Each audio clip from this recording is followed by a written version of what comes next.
Bonjour à tous, je m'appelle Aurélie. Mon travail consiste à vous accompagner dans l'évolution de votre carrière. Après avoir constaté que de nombreuses personnes cherchent à découvrir de nouveaux métiers, j'ai décidé de partir à la découverte de salariés et de chefs d'entreprise qui acceptent de partager avec nous leur expérience. Chez Super Compétences, nous mettons notre expertise à votre service pour que vos projets prennent vie. Je suis très contente de vous partager l'enquête métier du jour. Vous êtes prêts? C'est parti! Bonjour à tous et bienvenue dans ce nouvel épisode. Je suis partie aujourd'hui à la rencontre de Jean-Marc, qui est éleveur de chevaux et qui va nous partager son métier aujourd'hui. Bonjour Jean-Marc. Bonjour, Aurélie. Merci. Bonjour à tous. Merci de m'accueillir dans ton haras aujourd'hui, que j'ai déjà eu l'occasion de visiter. C'est très joli en tout cas et tes chevaux sont magnifiques. Donc je suis ravie de partager ton métier aujourd'hui. Est-ce que tu peux commencer par te présenter, nous dire qui tu es, d'où tu viens? Alors donc Jean-Marc Musso, donc j'élève des chevaux depuis 22 ans. J'ai repris un élevage qui a aujourd'hui 33 ans. Donc il y avait une douzaine d'années quand on l'a repris. J'ai eu plusieurs activités professionnelles. J'ai travaillé beaucoup dans l'aérien. J'ai été pilote. Ensuite j'ai travaillé pour l'aéroport de Lyon. Et j'ai terminé à la fin pour l'aéroport de Lyon, où je m'occupais de la coopération territoriale de l'aéroport. Donc double activité, c'est-à-dire que j'ai fait les deux activités, l'aéroport de Lyon plus l'élevage. Aujourd'hui, j'ai arrêté complètement mon activité avec l'aéroport de Lyon depuis 2 ans. Donc aujourd'hui, j'ai 64 ans. Et là, je veux dire qu'il pourrait être en retraite. Je vous dis tout de suite que je ne serai jamais en retraite. Donc je continue cette activité d'éleveur de chevaux avec une autre dimension du coup, puisque je suis à temps plein sur cette activité-là. Aujourd'hui, on développe des activités qui sont complètement cohérentes avec ce type de cheval que tu as très bien décrit tout à l'heure, qui sont des chevaux magnifiques. C'est des chevaux qui sont élevés en pleine nature, ils sont assez singuliers. Mmh. C'est pas un élevage comme on a l'habitude de rencontrer. C'est des chevaux où on respecte absolument toutes leurs conditions de vie originelles. Du coup, on s'est aperçu également que ce type de cheval correspondait à une demande, à des enjeux de société qui vont malheureusement arriver de plus en plus parce qu'on est de plus en plus fragile. Ça, c'est les statistiques qui le Mmh. prouvent, hein. En termes de burn-out, de harcèlement scolaire, pour prendre 2 exemples, mais dans plein de domaines, on n'a jamais été aussi fragilisé qu'aujourd'hui. Et donc, le cheval peut répondre. Certains connaissent l'équithérapie, Mmh. mais je dirais plus globalement, on appelle ça la médiation équine. En fait, on se sert du cheval pour nous reconstruire. Et c'est la deuxième activité que nous allons développer à Grosbourg. D'accord. Et qu'est-ce qui t'a emmené à faire ce métier-là, du coup? Alors, c'est depuis tout petit, en fait, parce que mon grand-père élevait des chevaux. D'accord. Donc on est vraiment La sur passion, une c'est ça. transmission, D'accord. une transmission de mon Oui, tu as grand-père. baigné dedans, quoi. Tout à fait. OK. Et donc, est-ce que tu peux nous décrire ton métier? Tu fais quoi au quotidien? Alors justement, c'est des chevaux qui sont élevés en pleine nature, du coup, qui sont très autonomes, Mmh. donc ils ne nécessitent absolument aucun entretien par définition, D'accord. et qui s'occupent d'eux-mêmes tout seuls. OK. Donc La toi base. Après, il y a quand même à la marge, il y a des choses à faire, bien sûr, mais je dirais plutôt, on s'occupe de l'écosystème dans lequel, parce que pour remonter sur cette construction de cheval, en fait, il faut les remettre dans un écosystème qui correspond à leurs conditions de vie originelles. Donc là, par contre, on attache un soin très particulier aux conditions de vie dans lesquelles ils sont, c'est-à-dire les prairies, OK. tout l'écosystème, en fait. Donc il y a un travail, je dirais, d'agriculteur plus que d'éleveur à la base. C'est-à-dire qu'il faut être très proche de la nature, en fait, et comprendre la nature. Nous sommes en agriculture biologique, c'est-à-dire qu'on a un système qui est largement subventionné par la PAC, par l'Europe, parce que ça correspond aux besoins justement de l'agriculture d'aujourd'hui, en termes de préservation de l'environnement. Voilà, donc je dirais plutôt on a un travail qui est proche de la nature au sens large que focalisé sur les chevaux. OK. Par opposition à souvent dans l'univers du cheval, on est très proche du cheval, on fait beaucoup de choses qui sont liées à des conditions de vie qui sont assez particulières. L'élevage en box, enfin l'élevage, le conditionnement des chevaux en box, par exemple, nécessite beaucoup de travail. Mmh. Nous n'avons pas tout ce travail-là, justement, à faire. OK. Vous vous attachez plus à l'environnement, à avoir des belles prairies, des conditions de vie pour les chevaux, plutôt que toujours être aux petits soins exactement sur le cheval. Alors, on prend un peu de recul et ouais, c'est exactement ça en fait. On prend du recul. OK. On ne reproduit pas ce qu'on nous a appris quand on est plus jeune dans un centre équestre. Mmh. Je dis pas que c'est mal d'ailleurs, hein, c'est très bien aussi, mais en tout cas nous on a une vision beaucoup plus aérienne des choses. On voit le contexte dans lequel le cheval doit travailler ou vivre, et c'est là-dessus qu'on se focalise. OK. Donc chez toi, on monte pas les chevaux, par exemple? Alors par définition, les élevages on les monte pas les chevaux, parce OK. que quand ils sont montés en fait ils sont vendus. Nous on vend nos chevaux à 4 ans, c'est-à-dire qu'on va jusqu'à la selle, on met la selle, on fait tout le travail du cheval, qu'il puisse avoir une selle. D'accord. Mais le jour où on monte dessus, en général, le client part avec. D'accord. Donc effectivement, c'est pas notre vocation première. Très bien. Donc pas de cours, pas de Ah non, non, non. c'est vraiment élever le cheval de sa naissance jusqu'à ses 4 ans. Mais tu sais, Aurélie, de moins en moins, on trouve de charme dans le fait de monter sur le dos d'un cheval. Je dis ça, je parle pas pour moi, je parle pour les personnes qui sont intéressées par les chevaux. De plus en plus, on a un regard sur le cheval et un rapport à lui qui est autre que de monter sur son dos. Comme un chat, on vient là, on vient s'en Oui, comme d'autres occuper, animaux. comme voilà, Oui, que le cheval a quand même.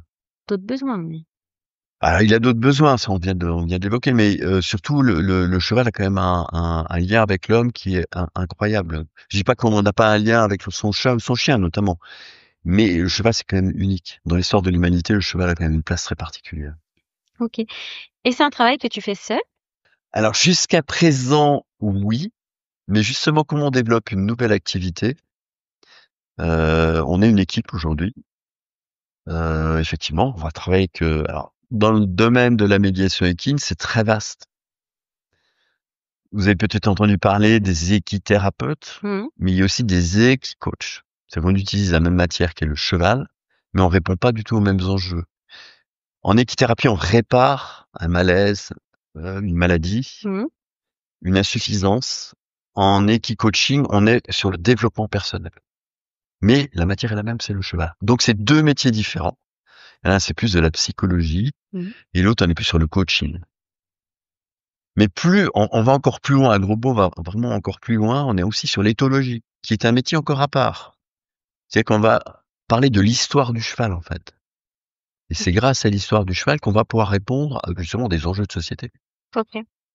Ou la culture.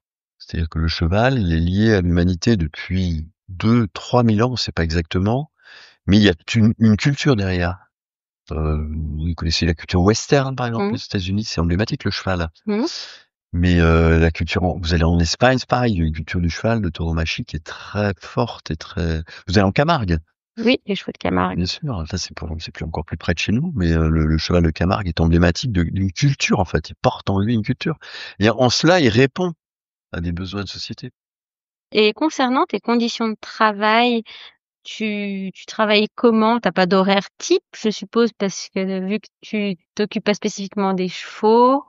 Alors je, Tu je te vais me répéter, on ne s'occupe pas d'eux en Oui, fait. c'est ça, Ils sont autonomes. autonome. Vu que les chevaux sont autonomes. J'aurais tendance à dire là, je vais faire rêver que le cheval c'est uniquement le bonheur. C'est qu'en fait là, tu vois, malheureusement on n'a pas d'image, mais toi tu le connais puisque tu as visité. En fait, on vit au milieu des chevaux.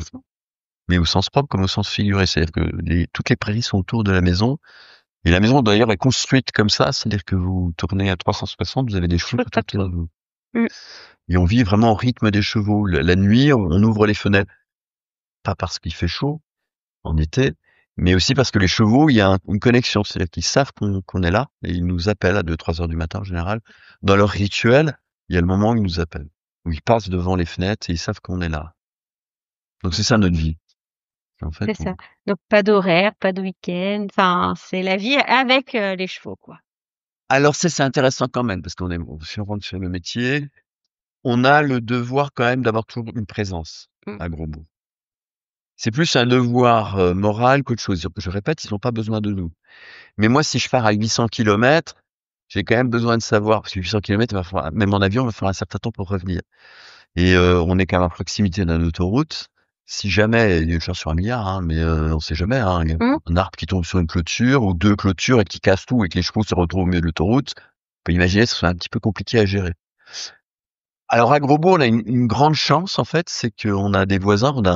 Il y a 3 structures. Il y a nous qui élevons des chevaux. On a une structure de propriétaires de chevaux D'accord. et on a une structure qui est à centre équestre. Et on travaille ensemble, ce qui fait qu'on a un regard Quand même, il y a une non pas sur présence. nos chevaux, mais sur l'ensemble des chevaux. C'est un peu le regard d'un homme de cheval ou d'une femme de cheval. On regarde pas que c'est notre cheval. D'accord. Donc, S'il y a un problème, on va s'il y a un vite aller voir problème, le collègue et on va régler le problème, non pas parce que c'est notre cheval, mais parce qu'il y a un cheval, ça nous concerne. Donc. OK, Et cela dit, il faut quand même une présence. c'est ça. Moi, j'ai besoin d'une présence parce que si quelqu'un déboule à Grosbeau, certains ne comprendront pas qu'il y ait personne. Mmh. Donc on est aussi dans une société aujourd'hui, on permet peu de choses, on a des doutes sur tout, on a beaucoup de peur, et il faut plutôt protéger, voilà. Bon, c'est pas protéger nos chevaux, ni nous-mêmes, mais c'est plutôt protéger les regards extérieurs sur ce qui se passe à Grosbeau. Donc effectivement, il y a un système où il y a toujours une personne qui est présente à Grosbeau. OK, et je me souviens, il y a quelque temps, il y avait une mise bas qui approchait et en fait, tu me disais: «Bah, en fait, on s'en occupe pas non plus, on les laisse faire». Ah mais je suis un peu cohérent, hein, dans mon C'est truc. ça? Oui, dans toute la vie du cheval, en fait. Mais alors nous, on a bâti notre philosophie là-dessus. On a étudié les chevaux en fait à l'état naturel, à l'état sauvage même. C'est-à-dire qu'on a des gens qui ont été voir étudier les chevaux, hein, qui ont pris leur Mmh. baluchon et qui ont écrit des choses sur ce qu'ils ont vu. Et nous, c'est notre Bible en fait. On reproduit. On n'essaie pas d'apprendre quelque chose qu'on sait. On n'arrive pas en sachant avec les chevaux. Mmh. On arrive plutôt en observateur et on se laisse guider par les chevaux. D'accord. C'est les chevaux qui nous guident en fait. Et effectivement, si tu prends la mise bas, mais même de la monte, chez nous, la monte se fait naturellement. Mmh. C'est-à-dire qu'on a le père, l'entier, qui est au milieu de ses juments. On n'intervient absolument pas sur la monte. Ils décident entre eux comment ça se passe. Mais effectivement, après, la deuxième étape, c'est le poulinage. Et si vous regardez dans la nature, une jument, elle s'écarte de son groupe quand elle va pouliner.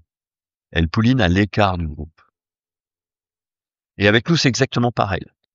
Quand elle nous voit, elle s'écarte de nous. Si c'est pas le cas, là par contre, on va intervenir. D'accord. Ce qui m'est jamais arrivé. Mais si un jour j'ai une jument qui, quand elle me voit arriver au moment où elle pouline, elle s'approche de moi, c'est qu'elle a besoin de moi. C'est qu'il y a un problème Et et c'est ça qu'il faut qu'on observe en fait. C'est le comportement du cheval. C'est le cheval qui nous dit, c'est le cheval qui nous guide, c'est lui qui nous dit, non, là je me débrouille, écoute, je suis grande, quoi. je suis grand. Ah. OK, et je reviens sur, la nourriture. Ils sont autonomes aussi, ils se débrouillent? Alors, la première autonomie, c'est l'autonomie alimentaire.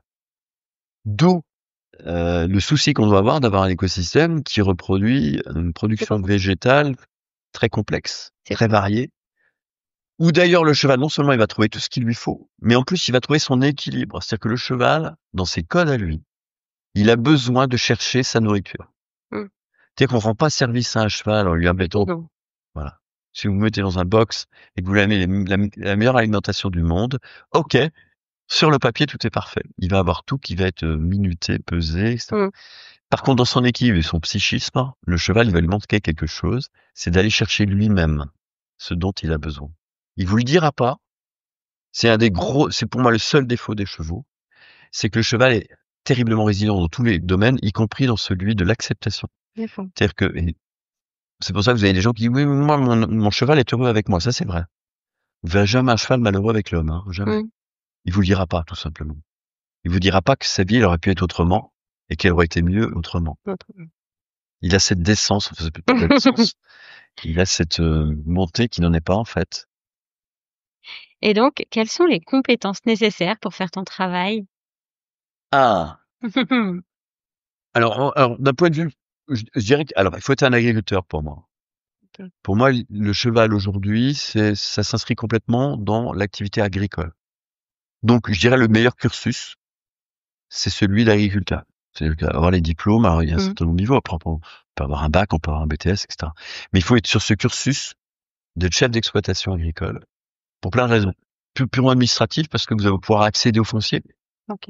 Et pour élever des chevaux, il faut accéder au foncier. Notamment si vous voulez faire des chevaux en pleine nature, où la clé du succès, c'est d'avoir de la surface. Mmh. Également pour entrer dans un système, parce que souvent le système, on le critique, moi le premier. Par contre, le mieux, c'est dedans pour le changer.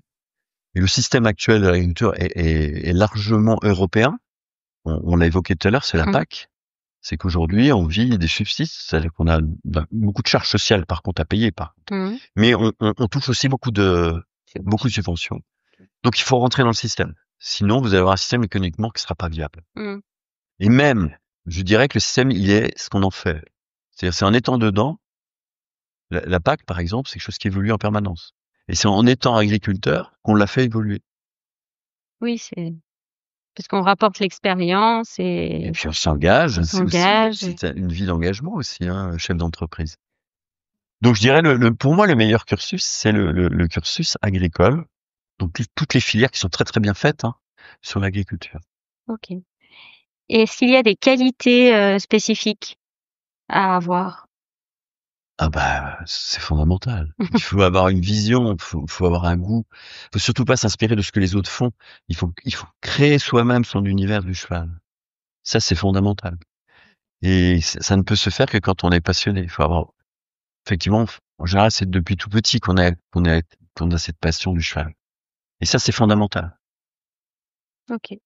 Et est-ce que c'est un secteur qui, on va pas dire recrute parce que on ne devient pas éleveur par, voilà, on recrute pas un éleveur, mais est-ce qu'il y a de la place pour, les éleveurs? Est-ce qu'il y a un besoin? Alors, comme on l'a évoqué tout à l'heure, si on reste uniquement sur la production de chevaux, c'est je vais produire des poulains Mmh. que je vais vendre à 4 ans, en général pour le loisir, euh, c'est une erreur à mon avis. D'abord parce que le cheval ne va pas continuer ce marché-là. Je pense que ce marché-là, à un moment donné, va s'essouffler. On a déjà, nous, des signes. On a des difficultés à vendre des chevaux pour le loisir. En revanche, et comme on l'a évoqué, il y a des activités qui vont s'ouvrir. Je suis convaincu, moi, personnellement, que le cheval va retrouver l'importance qu'il avait dans la société comme il y a plus d'un siècle. On ne l'utilisera pas pour tracter, Mmh. mais on va l'utiliser pour autre chose. On l'a évoqué tout à l'heure, c'est pour moi la médiation équine, c'est un vrai pari, hein. Mais moi, je suis persuadé que dans la reconstruction, le cheval va reprendre la place qu'il avait, oui, il y a plus d'un siècle. Mmh. Mmh. Est-ce que c'est une activité viable financièrement? Bah, j'ai envie de dire, comme toutes les activités, si vous restez bloqué sur un modèle, si vous évoluez pas avec les enjeux de société, avec les nouveaux débouchés, ça va être difficile. Mais on peut raisonner pour n'importe quelle activité, que ce soit Mmh. artisan, commerçant ou il faut s'adapter en fait au milieu dans la société dans laquelle vous êtes. OK. Et aujourd'hui, là, on a créé une société depuis le 1er janvier, donc j'ai des associés. Le vrai sujet, c'est d'apporter, quand on rentre dans une société comme Grosbeau, si on arrive là en disant, bah voilà, il y a un bilan comptable qui est celui-là, et je continue à rouler les choses comme elles se sont toujours produites. Mmh. Bah, si on passe à 1, 2, 3, 4, 5, 6 associés, puis qu'on divise les résultats par, ben, on va gagner Mmh. plutôt moins. Mmh. Par contre, moi, je pense que il faut voir les choses autrement. Si on passe de 2, 3, 4, 5, 6 associés, c'est autant d'énergies nouvelles qui vont arriver, avec des idées nouvelles, Mmh. pour créer des activités nouvelles, donc des capacités de création de richesses nouvelles. OK, Et là, je remets en numéro 1 la médiation équine. très bien. Donc dans les possibilités d'évolution de l'élevage, il y a cette médiation équine et il y a quoi d'autre alors? Mais justement, à nous de les trouver. Il y a plein de On peut, possibilités? derrière, nous, quand on a travaillé sur la médiation équine, on s'est aperçu en fait que pour être vraiment au top, pour avoir des résultats extraordinaires, il faut faire des séjours en immersion. C'est-à-dire qu'il ne faut pas faire des ateliers d'1 heure, de 2 heures, de 3 heures ou d'une journée. Ça ne suffit pas. Vous avez des gens qui partent à la fin de la journée, ils sont plutôt frustrés. Ils vont pas vous le dire, Mmh. que complètement reconstruits ou complètement à retrouver leur énergie. En revanche, si vous faites des séjours où il y a une nuitée, simplement une nuitée, 2, ça, alors c'est parfait, ou 3, 4, alors c'est génial. Là, vous avez des gens qui s'inscrivent dans un processus, c'est-à-dire qu'il y a une révolution en eux, qui font que quand ils s'en vont, ils sont déjà sur un processus de création de quelque chose. D'accord. Mais par contre, il faut faire du séjour en immersion, donc il faut faire de l'hébergement. Ça peut être une activité. Créer de l'hébergement, des chambres d'hôtes ou Mmh. de la Oui, restauration ou autre. Donc ça, c'est des activités qu'on peut créer. en plus. C'est-à-dire qu'au départ, vous êtes éleveur de chevaux, c'est le cœur de votre vie, mais vous allez, de par votre vie, créer de nouvelles activités qui vont venir. OK. Et quels sont tes plus grands défis au quotidien? Bon, on l'a évoqué. Moi, j'ai un objectif, c'est de redonner au cheval sa place, celle que mon grand-père a connue. C'était la fin de sa vie, lui. Mmh. Parce que lui, il a vu le déclin du cheval. Il l'a senti d'ailleurs, il l'avait initié. Il nous en a parlé d'ailleurs quand on était tout petit à tous ses petits-enfants. Et moi, j'ai cette grande chance d'être dans l'inverse, c'est-à-dire reprendre le flambeau et dire, bah, maintenant, on va inverser en fait la tendance. Donc c'est passionnant. Et quand je vois mes chevaux, moi, quand j'ai le sentiment, ça peut peut-être paraître un peu perché, mais j'ai vraiment le sentiment, c'est ce qu'ils attendent de moi. D'accord. Certainement pas des papouilles. Par contre, que je leur donne un avenir pour eux, leur descendance. Ça fonctionne comme ça, la nature, hein. Mmh. Plus beau cadeau que vous puissiez faire à la nature, c'est de donner un avenir à la nature. OK. Et donc, ton moment de gratitude, enfin, tes moments de gratitude, c'est quand Ah juste? bah, c'est tous les jours depuis, je dirais, 1 an et demi, parce que bon, avant, j'étais quand même en double activité, donc j'étais un petit peu dans le quotidien Mmh. avec les chevaux. Aujourd'hui, je suis dans envisager l'avenir. Donc ça me permet de rencontrer beaucoup de monde d'ailleurs. Et oui, c'est ça, la gratitude, c'est quand dans le regard des autres, on échange et je m'aperçois d'ailleurs qu'ils ont les mêmes objectifs. Mmh. Eux, pas forcément avec des chevaux, mais dans d'autres métiers. Et c'est extraordinaire, ça. Est-ce que tu aurais une anecdote amusante ou un fait marquant à nous partager, à propos de ton activité? Waouh! Là, il y en a beaucoup. Je vais en raconter une qui me concerne pas à moi, qui concerne ma compagne, qui un matin se lève. Il y a un poulinage, justement, tu évoquais ça tout à l'heure, d'une jument dans un groupe où malheureusement, on le fera plus, mais on avait fait l'erreur, on avait mis un poney. Donc un cheval qui avait plus du tout de code. On parlait des chevaux qui sont Oui. connectés à la nature. Là, c'était un cheval qui venait d'un centre équestre, qui avait vécu tout seul, donc très intelligent, dominateur d'ailleurs, mais un poney qui comprenait rien, qu'on avait complètement cassé dans ses codes. Et au milieu de ce groupe de juments, dont une qui vient de pouliner, et ce poney arrive près du poulain en disant, bah, je vais faire comme je fais avec tous les chevaux, puisque c'est un cheval, je l'ai détecté en tant que tel, je vais donc le dominer. Donc vous imaginez dans le fonctionnement du cheval, les premières heures de naissance d'un poulain, c'est quand même à part dans la vie d'un cheval. D'ailleurs, tout le groupe a un comportement normalement vis-à-vis du poulain très particulier, D'accord. qui est plutôt de la de la protection que autre chose. Et là, on a ce poney qui embête le poulain comme si c'était un cheval normal, quoi. Donc on imagine tout de suite derrière, les premières heures sont fondamentales dans la vie d'un cheval parce qu'il faut qu'il tète pour le colostrum, il faut qu'il soit capable de partir au galop parce que dans la nature, il peut y avoir un prédateur, etc. Et tout ça, ça fonctionne tout de suite. Notre poney qui fout un bide, c'est pas possible. Mmh. Et là, j'ai ma compagne qui arrive au milieu et qui dit, ben, qu'est-ce que je fais? Parce qu'elle devait aller travailler, elle, c'est une double active aussi. Et qu'est-ce que je fais? Je suis désemparé, quoi. Il faut que j'isole la ponette, comment ça se passe? Et là, ce qui est incroyable, c'est qu'il y a une autre jument qui a compris Le truc. le problème, le truc, qui a compris surtout que Nadine, qui avait l'habitude de s'occuper des chevaux, eh ben, elle devait partir comme elle faisait souvent. Et elle l'a regardée, ça c'est ma compagne qui l'explique comme ça, Tu hein, l'as qui dit interprété comme ça? j'ai compris qu'elle avait compris. Et elle me disait dans son regard, je m'en occupe. Vas-y, je m'en occupe, quoi. Et donc elle a chopé la ponette et elle l'a triée. Vous savez comment vous avez déjà vu peut-être en western comment on trie le bétail dans les groupes de taureaux ou en canard. D'accord. Il y a un va-et-vient Oui. latéralement du cheval, qui d'ailleurs le fait tout seul, hein, le cavalier ne fait rien. Eh ben, notre jument qu'on n'a jamais vu faire ça, l'a fait avec la ponette. Et il a coincé dans un coin d'une prairie, à plusieurs centaines de mètres, et il a dit, bah, tu vois, le point, il y a un point là, il y a un point là, tu les dépasses pas. Mmh. Et ce qui est marrant, c'est que le soir, quand je suis arrivé à 17h, moi, j'étais au courant de rien. Et j'ai vu ma jument entre le groupe, donc, avec les juments suités, donc, cette jument qui venait de pouliner, et cette ponette qui était à l'écart. Et puis, j'avouais de temps en temps aller voir la ponette et la mettre, Voilà, à au l'écart. tri. Ah là, tu es puni, tu es au piquet. Et voilà. Donc, je vais vraiment faire le rapprochement après le soir quand, ma D'accord. compagne a raconté.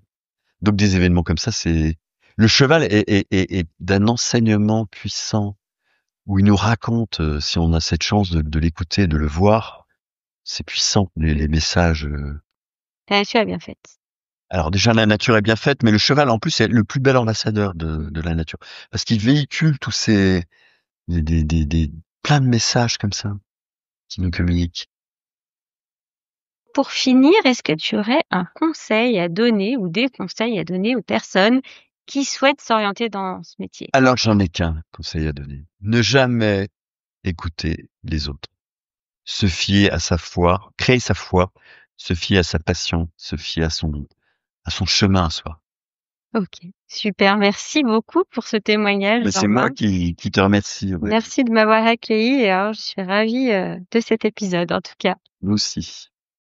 Merci d'avoir écouté ce podcast. Vous retrouverez les liens de notre invité du jour en description.